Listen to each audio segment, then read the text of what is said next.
it's only been half, 2/3. My guy, Yeah, like and so it just imagine Jeter missing, two thirds.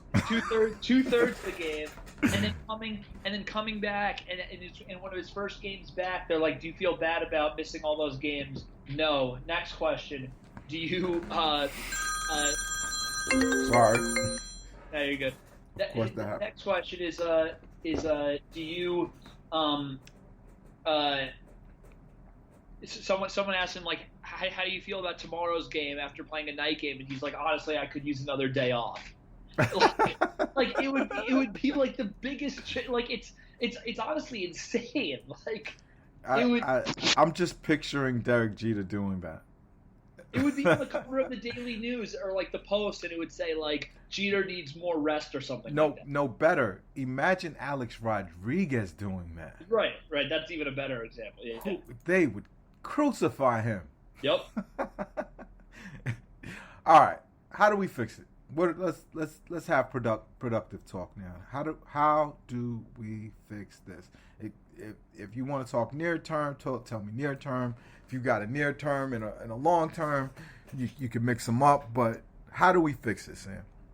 I mean, look, I don't think the team is like right now. I don't think the team is particularly that good. So, like, if you told me, in part due to injury, like even guys who are playing being banged up, like I think this Curry Dragic thing is obviously not ideal. Mm-hmm. Like if you told me that Simmons was coming back, I think that the sky's the limit for this team because like when you watch the games on both sides, he's the guy that they're missing. And I don't want to be repetitive because we've said that like a gazillion times. Like it's just clear he's the guy that they need.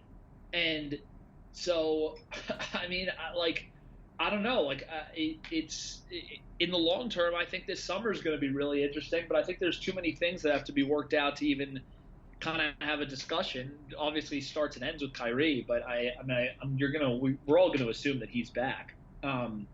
And so I mean, for this year, I don't really know. I don't. It's partially why my fandom this year has kind of wavered a little, or not my fandom, but like how intense I've been in terms of watching every second of every game has changed because like it it just feels like you're watching an incomplete product, and it's kind of like, well, what am I getting at in this to a certain extent? Like it's it's been like one heartbreak after another. They're not healthy. They look for two-thirds of almost every game, besides maybe the Heat game recently, but about throughout most games they basically look totally uninterested in playing. So Mm-hmm. like I have no idea what to expect, but I know that I haven't enjoyed it that much. I what I think the solution is within Kevin Durant's ability. I saw Kyrie Irving and Kevin Durant alone dominate dominate the Bucks. I saw it. It was a thing of beauty. The but the reality of the situation is, I let's take someone I think is the best coach um in basketball. All of it, the X and O's, the intangibles, the being the face of the franchise, all that. The guy in the press conference, he gets it all right, and that's Monty Williams. Yep. You think he's good, right? Yeah, he's great. I I think he's fantastic. I think players love him. I Yep. think I think uh that he's great with the X and O's. He's got great instincts. Tremendous coach. If you switch Monty Williams for Steve Nash,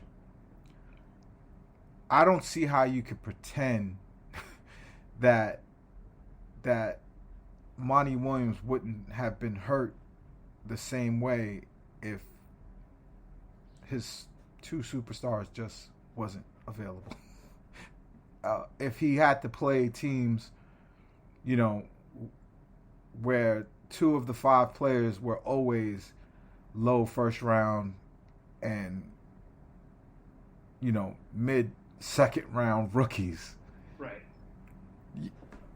It's just silly to think. Like, we've seen Monty Williams without a monster team that's a pretty good team. There's a first overall. There's a lot of high lottery picks that got the chance to grow, and then they added Chris Paul, and Chris Paul has been more available than our superstars. Yep. We lose 17 games of win shares based off of their injuries. 17 games. If we convert 9 of them, we're in first place. We're 10 games better. We have 10 more wins. We are in first place.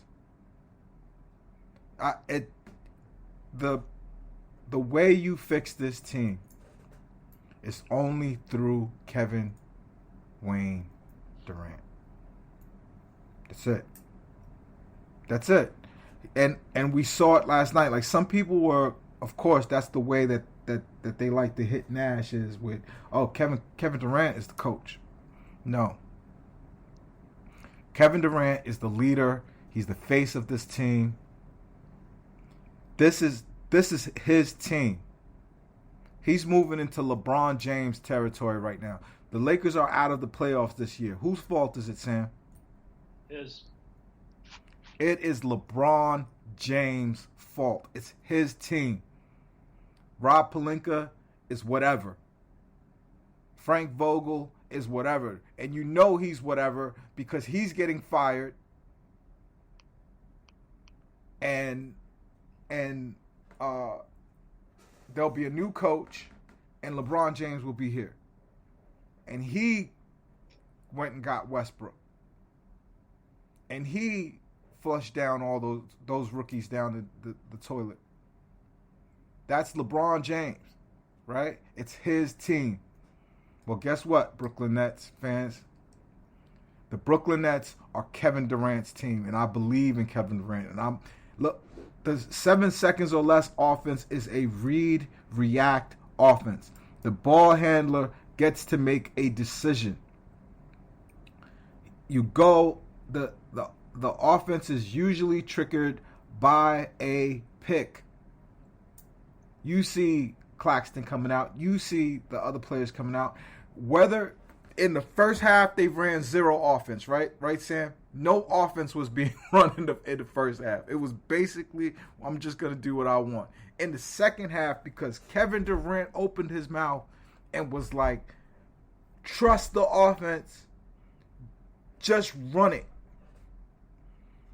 That's for better or worse, I don't care if it's Monty Williams. I don't care if it's Mike D'Antoni. I don't care who you put in that locker room. If Kyrie doesn't feel like listening to them, he's not. Is that crazy to say, Sam? No, I 100%. You also knew in yesterday's game that shit was off the rocker because, and I tweeted this, and of course I got shit for it. In the first half, Kyrie had more shot attempts than KD and Curry combined. Correct. And I also, like I said earlier, Kevin Durant made it a premium to get Kyrie Irving the ball so that Kyrie will get an opportunity to get out of his funk. He understands he cannot win if Kyrie's mind is not right. Yep. That is an intelligent thing to do. It's the opposite of what the 76ers did. The 76ers, instead of embracing their superstar talent, regardless of what you want to say, he's NBA All-Defense before he was 25 years old. Twice. That's not normal. They, instead of protecting him and maybe chewing him out behind the scenes, they got on the mic in front of the world and they put it all on Ben Simmons' shoulders. Kevin Durant is too intelligent to do something like that. Kevin Durant, even if he felt that way, would never say it. And he shouldn't. He needs to be the face. He's half the people that's here is here because He wanted them here. And that's the way this shit works. He is the superstar. He is the one that all the chips. You got Kevin Durant. If your hand has Kevin Durant in it, you pushing your chips, all of them, into the middle of the table. Yep. No choice. So I saw it right before the half. I'm gonna find it and I'll post it. He was talking vigorously, something that James Harden never was afraid to do. That is not necessarily in Kevin Durant's demeanor to be the guy that does the correcting. However, last night I saw him doing it. And that is the thing that will fix this squad. If he steps up and empowers the coach. Dude, sorry. I'm getting verklempt.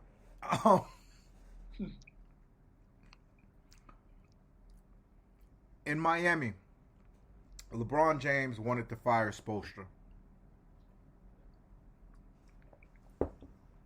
It's Miami. In Miami, Pat Riley is the power. He has the rings. He has the gravitas to be able to be like, nah, that's not what we're going to do. You can forget that. But there's no one like that at the Brooklyn Nets. The person who has the power, the person who really needs to be the catalyst to get things right, to get everybody doing what they're supposed to be doing and focused going forward, it's not Sean Marks. It's not Steve Nash. It's Kevin Durant. What do you think of that?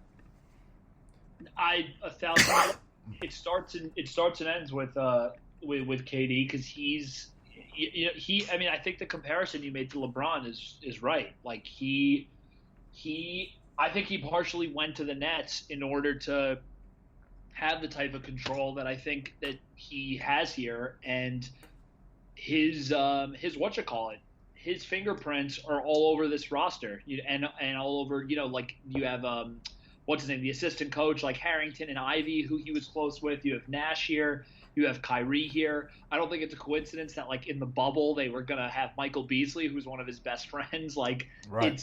He's that's the reason why it makes me nervous. I know me and you have texted about this before, but that's why this whole thing of his friendship and love with Kyrie is, it's a double-edged sword, and it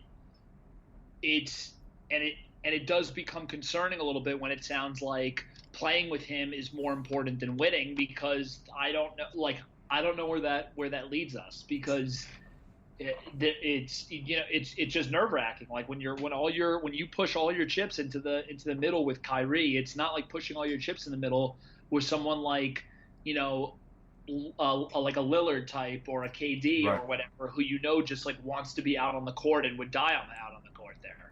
Like, it's just it's hard. And that's his prerogative. He doesn't have to be like that. He doesn't have to. He doesn't have to fulfill any of our basketball expectations. But he has to be accountable for the reasons why we don't win. It has to be a part of the It has to be a part of the equation when we're talking basketball. It's not all we want to do is focus on the thing that'll help us win.